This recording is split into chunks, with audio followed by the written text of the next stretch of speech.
मीमांसा एकेडमी में आपका स्वागत है। ये लेक्चर है 2 मार्कर का और इसमें टॉपिक चूज़ किया गया है प्राचीन भारत, जो आपका पेपर 1 है उसका इकाई में दिया है प्राचीन भारत, उसके 2 मार्कर इसमें इंक्लूड किए गए हैं।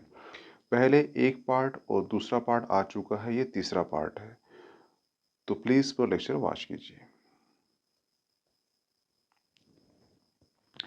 वैदिक सभ्यता। वैदिक सभ्यता को 2 भागों में बांटा गया है। एक है ऋग्वैदिक काल और एक है उत्तर वैदिक काल। जो ऋग्वैदिक काल है और जो उत्तरवैदिक काल है, इन दोनों कालों में जो विभाजन हुआ है, विभाजन क्यों हुआ है, ये क्वेश्चन पूछता है। तो उसका आंसर है 1000 बीसी में लोहे की उत्पत्ति। लोहे की उत्पत्ति ने जन्म दिया किसको? वो दिया कृषि को। और कृषि जो व्यवस्था थी, अर्थव्यवस्था थी, उसने जन्म दिया किसको? स्थायी निवास को। हुआ क्लियर? तो यहाँ पे जीवन कौन सा था? यहाँ पे जीवन था कबीलाई, और यहाँ पे जीवन क्या हो गया? वो हो गया स्थायी। क्यों? क्योंकि 1000 बीसी में लोहे की उत्पत्ति हुई। लोहे की उत्पत्ति ने कृषि अर्थव्यवस्था को जन्म दिया। कृषि अर्थव्यवस्था ने मनुष्य के जीवन में स्थायी निवास को जन्म दिया। हुआ क्लियर? तो जो यहाँ पे कबीलाई व्यवस्था थी, कहाँ? ऋग्वैदिक काल में, वही उत्तर वैदिक काल में स्थायी व्यवस्था हो गई।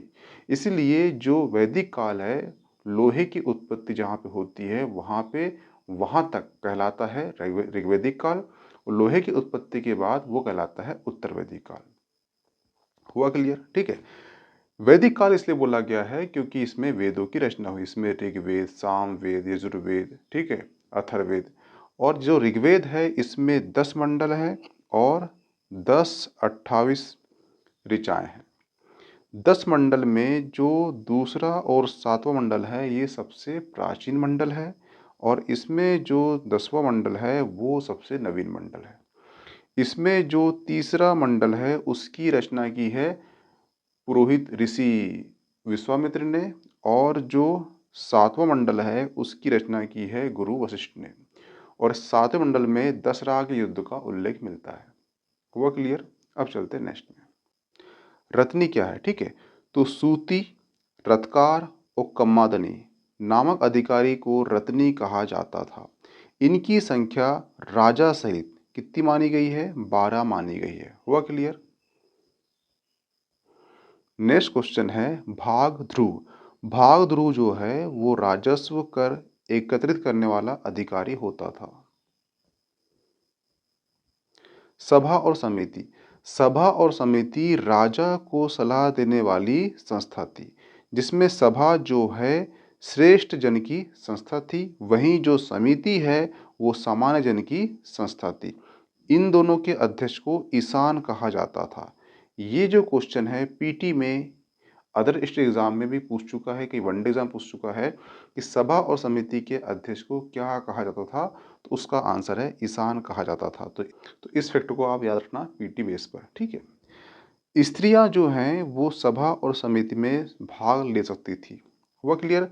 एक क्वेश्चन और पूछता है कि सभा और समिति को किस वेद में प्रजापति की 2 पुत्रियां कहा है, तो उसका आंसर है अथर्ववेद। हुआ क्लियर? नेक्स्ट क्वेश्चन है गविष्टि। गविष्टि यानी जो ऋग्वैदिक काल में एक पशु हुआ है वो है गाय। गाय बहुत महत्वपूर्ण पशु था, इसलिए वहां पे राजा का नाम क्या था? वो गोपद था। जो गाय को खोजते थे या गाय के लिए जो होता था युद्ध, ठीक है, उसके लिए गविष्टि शब्द का उपयोग किया गया है। गोधूली बेला नाम सुना होगा ना, जब गाय शाम को अपना चर कर जंगल से घर जब आती है, उस समय काल को बोलते हैं गोधूली बेला। वो भी गाय से ही निकला है, ठीक है। युद्ध के लिए प्रयोग किया गया शब्द, जिसका अर्थ होता है गाय की खोज। दशराग युद्ध। दशराग युद्ध जो है, इसका मेन कारण होता है राजा सुदास जो है वो अपने गुरु विश्वामित्र को रिप्लेस कर देते हैं। किससे? गुरु वशिष्ठ से। इसीलिए जो विश्वामित्र हैं वो नाराज हो जाते हैं, और नाराज होने के बाद वो 10 राजाओं का संघ बनाते हैं, जिसमें 5 होते हैं अनार्य और 5 होते हैं आर्य। जो 5 होते हैं आर वो हैं पुरु, यदु, तुर्वस, अनु और ध्रुव। ठीक है। और जो 5 होते हैं अनार्य वो होते हैं अनिल,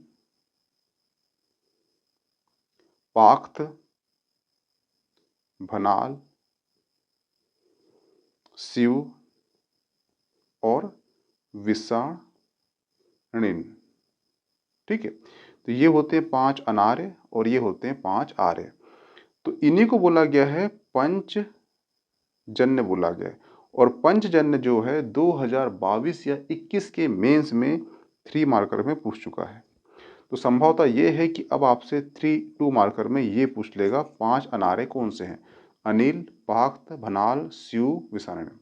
हुआ क्लियर? इन 10 राजाओं के संग ने जो युद्ध लड़ा था वो लड़ा था किससे? सुदास से।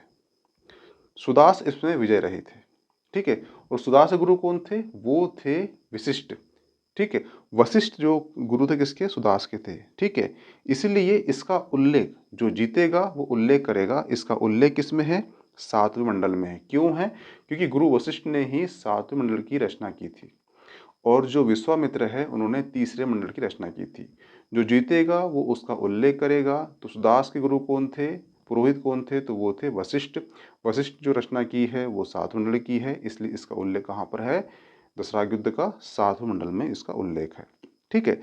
किस नदी किनारे लड़ा गया था? तो वो है रावी, जिसे पुरुष नदी कहा जाता था। इस विजय कौन हुआ था? सुदास हुआ था। ठीक है। नेक्स्ट क्वेश्चन है 10वें मंडल। देखना, जो ऋग्वेद हुआ है उसमें 10 मंडल हुए हैं, जिसमें से दूसरा और 7वां सबसे प्राचीन मंडल है और जो 10वां मंडल है ये सबसे नवीन मंडल है। 10वें मंडल में एक सूक्त है, उससे बोलते हैं पुरुष सूक्त। ठीक है। पुरुष सूक्त में ही 4 वर्णों का उल्लेख है, जिसमें कि ब्राह्मण, क्षत्रिय, वैश्य और शूद्र। ठीक है। तो ये आपका पीटी क्वेश्चन बन सकता है। ये तो पूछ चुका है कि किस मंडल में 4 वर्णों का उल्लेख है, 10वां मंडल। अब डीप क्वेश्चन पूछ सकता है कि किस मंडल में जो ये क्वेश्चन पूछ सकता है कि 10वें मंडल में किस सूक्त में चतुर्वर्णों का उल्लेख है, तो वो है पुरुष सूक्त। हुआ क्लियर? पढ़ी। ये क्वेश्चन जो है 2019 का जो मध्य प्रदेश पीएससी हुआ था उसका उसमें क्वेश्चन पूछ चुका है कि पणी कौन थे। तो पणी जो है व्यापार हेतु दूर दूर तक जाने वाले व्यक्ति होते थे पणी। ठीक है। तो ये आपके 2 मार्क के लिए पूछ सकता है संभवतः। सांख्य दर्शन 2 मार्कर में। ठीक है। सांख्य दर्शन जो है 6 दर्शन है, जिसे हम षट दर्शन भी कहते हैं, उसमें सबसे ओल्डेस्ट दर्शन है। कौन सा? सांख्य दर्शन। यानी दुनिया का सबसे पुराना दर्शन कौन सा है? सांख्य दर्शन है। सांख्य दर्शन जो है प्रकृति को मानता है और इसके तत्व कितने हैं? वो हैं 25, जिसमें से 24 जो हैं वो प्रकृति तत्व हैं और एक है पुरुष। और जिस दिन पुरुष को पता होता है कि जो परिवर्तन है ये प्रकृति में हो रहे हैं, उस दिन पुरुष अपने आप को उस 24 तत्वों से अलग कर लेता है, प्रकृति से अलग कर लेता है। ये 24 तत्व जो हैं इन्हीं के कारण ही 24 तीर्थंकर हैं जैन धर्म में। क्योंकि जैन धर्म और सांख्य दर्शन आपस में काफ़ी साम्यता रखता है, इसलिए कभी क्वेश्चन आ जाए कि 24 तत्व ही क्यों हैं, 24 जैन तीर्थंकर ही क्यों हैं, क्योंकि उनका संबंध किससे है? सांख्य दर्शन से। सांख्य दर्शन में कितने तत्व हैं? 25 है। 25 में से 24 क्या है? प्राकृतिक है। और जो एक कौन सा है? पुरुष है। हुआ क्लियर? ठीक है। तो सांख्य दर्शन के जो तत्व कितने हैं? वो हैं 25 संख्या है। ये सांख्य दर्शन जो है षड दर्शन का भाग्य है और ये अनिश्वरवादी है। देखना, एक होता है ईश्वरवादी और एक होता है अनिश्वरवादी। जो 6 दर्शन है, जो 6 दर्शन हैं, 6 में से जो 4 हैं वो ईश्वरवादी दर्शन है और जो 2 हैं वो अनिश्वरवादी दर्शन, जिसमें से एक हो गए सांख्य और एक हो गए मीमांसा दर्शन। ये ईश्वर की सत्ता पर विश्वास नहीं रखते। हुआ क्लियर? सत्य में जयते। सत्य में जयते जो है ये भारत का आदर्श राष्ट्रीय वाक्य है। लिया कहाँ से गया है? मुंडक उपनिषद से लिया गया है। मुंडक उपनिषद जो है अथर्ववेद, अथर्ववेद का ही उपनिषद है। ये ध्यान रखना, ये आपका पीटीए क्वेश्चन बन सकता है। इसका अर्थ होता है सत्य की ही सदैव विजय होती है। नेक्स्ट क्वेश्चन है मुंडक उपनिषद। मुंडक उपनिषद जो है अथर्ववेद का क्या है, ये उपनिषद है। तो इस पॉइंट को आप पीटी बेस पे याद रखना। सत्य जयते जो आज राष्ट्रीय वाक्य भारत का, वो मुंडक उपनिषद से ही लिया गया है। एक क्वेश्चन कई बार क्वेश्चन पूछ चुका है यूपीएससी या अदर स्टेट पीएससी में कि यज्ञ की तुलना फूटी हुई नाव से की गई है, ये कहाँ उल्लेख मिलता है? तो ये उल्लेख मिलता है किसमें? मुंडक उपनिषद में मिलता है। ठीक है, मुंडक उपनिषद में एक गुरु भी हैं, गुरु हैं अंगिरस। अंगिरस के शिष्य कौन थे? तपस्वी सौनिक थे। इनका संवाद दिया है। तो ये आपका पीटी का क्वेश्चन बन सकता है कि अंगिरस और सौनक का संवाद किस उपनिषद में दिया है? तो उसका आंसर है मुंडक उपनिषद में। 2 मार्कर में आता है, तो इतने कंटेंट आपके काफी है। नेमी, ठीक है, निमी जो है आप देखना, ये जो माता पिता मरते हैं तो जो कौवे होते हैं उनको खाना खिलाया जाता है, उसी को बोलते हैं श्राद्ध। ये श्राद्ध व्यवस्था जो है, ये प्रथा जो है, जो दत्तात्रेय ऋषि हुए हैं उनके बेटे हुए हैं, कौन से? नेमी ने शुरू की थी। ठीक है, तो ये पीटी प्लस 2 मार्कर दोनों के लिए महत्वपूर्ण क्वेश्चन बन जाता है। महाभारत, महाभारत जो है सबसे पुराना नाम इसका जो है क्या है? वो है जय संहिता। यह विश्व का सबसे बड़ा महाकाव्य है। दूसरा पॉइंट। तीसरा पॉइंट, इसके रचयिता कौन है? ये हैं वेद व्यास। ठीक है, जो गीता है, गीता भी जो महाभारत का ही भाग है, परंतु किसका भाग है? वो है भीष्म पर्व का। ये क्वेश्चन आपका पीटी का बन सकता है, क्योंकि जो गीता है वो आपके सिलेबस में ऐड हो चुका है, इसलिए। दूसरी चीज, कभी क्वेश्चन पूछ ले कि गीता के रचयिता कौन है, तो वो भी वेद व्यास ही हैं, क्योंकि जिसने महाभारत लिखा होगा उसने गीता भी लिखा होगा। ठीक है, आस्तिक दर्शन। ठीक है, देखना इसमें अंतर है, एक है यूरोप और एक है भारत। यूरोप में जो भगवान को मानता है वो कहलाता है आस्तिक। ठीक है, पर भारत में जो वेद को मानता है वो कहलाता है आस्तिक। यूरोप में जो भगवान को नहीं मानता वो कहलाता है नास्तिक, परंतु भारत में जो वेद को नहीं मानता वो कहलाता है नास्तिक। तो ये थोड़ा अंतर याद रखना कि भारत में जो वेदों को मानता है वो आस्तिक, जो भारत में जो वेदों को नहीं मानता वो नास्तिक। तो यूरोप में जो भगवान को मानता है वो आस्तिक, भगवान को जो नहीं मानता वो नास्तिक। यानी भारत में वेद जाते हैं, वहाँ पे भगवान हो जाते हैं, इतना याद रखना। ठीक है, तो जो आस्तिक है, जो वेदों को, जो वेदों की सत्ता है उस पर विश्वास करता है, वो कहलाता है आस्तिक भारत में। सांख्य, योग, न्याय, वैशेषिक, मीमांसा, वेदांत, ये 6 जो दर्शन है इसको बोलते हैं षट दर्शन। षट दर्शन जो है वेदों की सत्ता में विश्वास रखते हैं, इसलिए इन्हें कहते हैं आस्तिक दर्शन। ठीक है, टोटल 9 दर्शन हुए हैं भारत में। एक है, 6 हो गए आस्तिक और 3 हो गए नास्तिक, जिसमें जैन, बौद्ध, चारवाक। हुआ क्लियर? ठीक है, अब 2 क्वेश्चन पूछ सकता है यहाँ से कि ऐसा कौन सा दर्शन है जो अनिश्वरवादी है? तो एक है सांख्य दर्शन और एक है मीमांसा दर्शन। अनिश्वरवादी कहने का मतलब है कि ये ईश्वर की सत्ता में विश्वास नहीं रखते। हुआ क्लियर? योग दर्शन, ठीक है, जो योग दर्शन है इसके अनुसार मनुष्य का शरीर और ज्ञान का प्रयोग करके मनुष्य जो है मुक्ति के मार्ग तक पहुंच सकता है। ठीक है, मुक्ति प्राप्त करने के लिए इसके कुछ साधन दिए गए हैं। एक है यम, नियम, प्रत्याहार, धारण, ध्यान, समाधि। जो यम है, यम का मतलब होता है स्वयं नियंत्रण का अभ्यास करना। नियम का अर्थ होता है कि जो व्यक्ति का जीवन है वो किस नियम से संचालित होगा। ठीक है, प्रत्याहार का मतलब होता है कि विषय का चयन करना, और ये क्वेश्चन अभी हाल ही में 2023 का जो पीटी हुआ था वहां पर पूछ चुका है। ठीक है, धारण, धारण का अर्थ होता है मन को स्थिर करना। ध्यान, ध्यान का अर्थ होता है चयनित विषय पर ध्यान एकाग्र करना। समाधि का अर्थ होता है कि मन तथा पिंड का विलय ही स्वयं के पूर्ण रूप से विकसित होने का कारण होता है, ये होता है समाधि। ठीक है, ये तो पूछ चुका है, तो बाकी जितने बचे हैं यम, नियम और ये अष्टांग योग है, ठीक है? उसी का ये भाग है। तो अष्टांग योग और जो योग दर्शन, इसके जो पॉइंट है, जब पीटी दोगे आप तो इसके पॉइंट को एक बार देख लेना कि इसका अर्थ क्या होता है, क्योंकि ये क्वेश्चन पूछ चुका है। तो सिंपल सी बात है, अब जो अष्टांग योग के इतने बाकी पार्ट बचे हैं, ठीक है? वो भी इसमें पूछ सकता है अगली पीटी में, ध्यान रखना, ठीक है?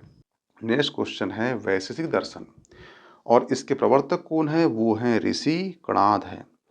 वैशेषिक दर्शन कहता है कि ब्रह्मांड में जो भी वस्तु बनी है उसका जो मूल तत्व है वो पांच है, यानी वो पांच वस्तु से ही बनी है, और जो वो नष्ट होगी तो पांचों वस्तु में मिल जाएगी। एक है अग्नि, वायु, जल, पृथ्वी, आकाश। हम पांच तत्वों से बने हैं। जब हम मरेंगे हम पांच तत्वों में ही मिल जाएंगे, ठीक है? और कणाद जो हैं इसी दर्शन के माध्यम से बताया था कि जो परमाणु सिद्धांत का विकास है वो इसी दर्शन से उत्पत्ति हुई थी। तो कभी क्वेश्चन आपसे पूछ ले कि परमाणु सिद्धांत किस ऋषि ने बताया था, दर्शाया था, तो वो है कणाद ऋषि। अगर कभी क्वेश्चन पूछ ले आपसे कि परमाणु सिद्धांत किस दर्शन से उत्पत्ति हुई है, तो वो है वैशेषिक दर्शन। हुआ क्लियर? तो पीटी प्लस 2 मार्कर दोनों के लिए इंपॉर्टेंट हो जाता है। नास्तिक विचारधारा, बता चुका हूं आपको मैं कि भारत में जो भी वेदों को मानता है वो आस्तिक कहलाता है, और जो वेदों को नहीं मानता, वेदों की सत्ता में विश्वास नहीं रखता, वो कहलाता है नास्तिक। भगवान के अस्तित्व में हर समय ये प्रश्न खड़ा करते हैं नास्तिक लोग, ठीक है? और इनकी जो धाराएं हैं वो कितनी है? वो पांच है। एक है बौद्ध, एक है जैन, एक है लोकायत यानी कि चार्वाक बोलते हैं, एक है अज्ञान, और एक है आजीवक संप्रदाय। ये पांच हो जाते हैं। हुआ क्लियर? नेक्स्ट क्वेश्चन है प्रस्थान त्रयी। प्रस्थान त्रयी क्या है? तो वेदांत दर्शन में उपनिषद एक हो गए, एक भगवत गीता हो गई, और एक ब्रह्म सूत्र हो गए। एक, दो, तीन, ठीक है? को ज्ञान का प्रमुख स्रोत माना है, और इन तीनों को ही सामूहिक रूप से, कैसे? सामूहिक रूप से प्रस्थान त्रयी कहा गया है। तो ये क्वेश्चन 2 मार्कर प्लस पीटी दोनों के लिए मार्क हो जाता है।